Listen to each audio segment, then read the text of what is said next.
Hey parents, in today's video, we are diving deep into 5 unrealistic expectations that you may have for your child that is hindering them from fully enjoying the activity that you've chosen for them. This is video number 5 in a series of 8 videos where we dive deep into my parent framework, which is a part of my 6 easy steps to choosing the best extracurricular activity for your child's development. If we haven't met each other yet, hey, my name is Kat. If you're liking my videos so far, go ahead and click like and subscribe.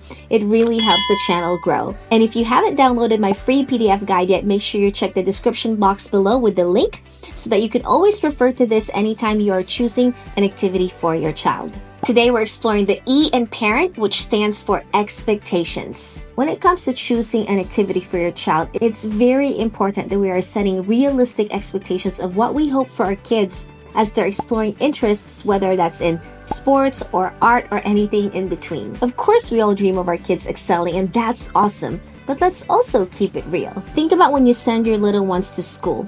You don't enroll them in school so that they can study English for the purpose of them becoming a novelist someday, or to study math because you believe that someday they're going to be a math whiz, or to study science because you want them to become a scientist someday. You enroll them in school so they can learn about all these things because you believe in giving them well-rounded education that can help them grow into awesome individuals. And the same should go for extracurricular activities.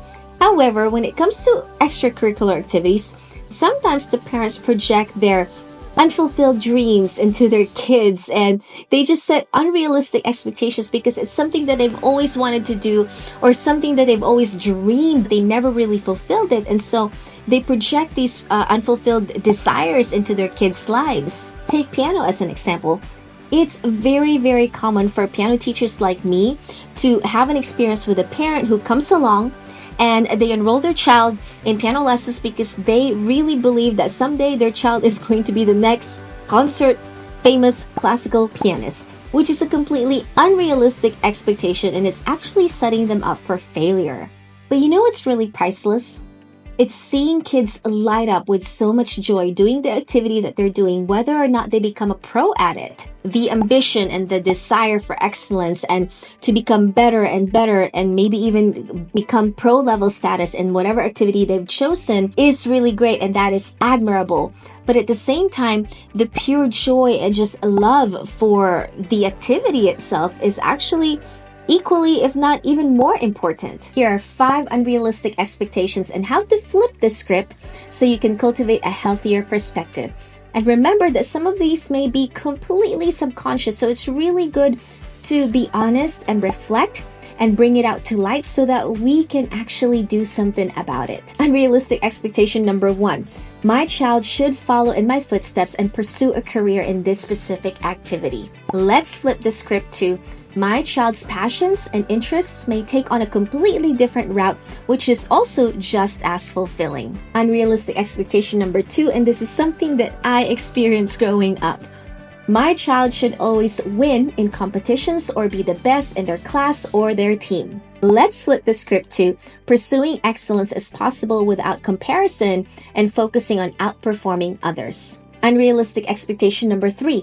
My child should practice for hours every day to succeed. Let's flip the script to practice should be consistent, but learning the art of practicing effectively is better than practicing for long hours inefficiently. Unrealistic expectation number 4. My child should always have fun at their chosen activity. If they're no longer having fun, then it must mean that the activity is no longer serving them and we should switch and find something else to do. Let's flip the script to the roller coaster of emotions during the learning process is completely normal. And helping our kids stay engaged even when it's no longer fun can really help them learn the value of perseverance. Unrealistic expectation number 5.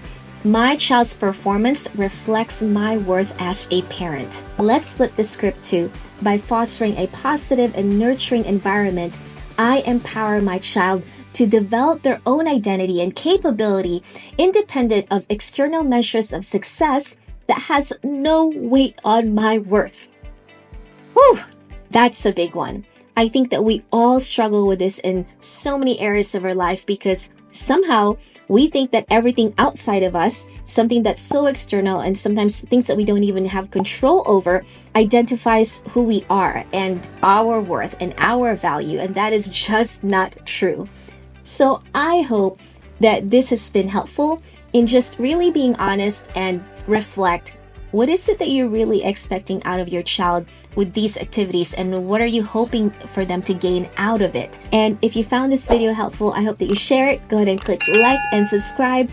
And I'll see you in the next video where I talk about the N in parent, which stands for navigate.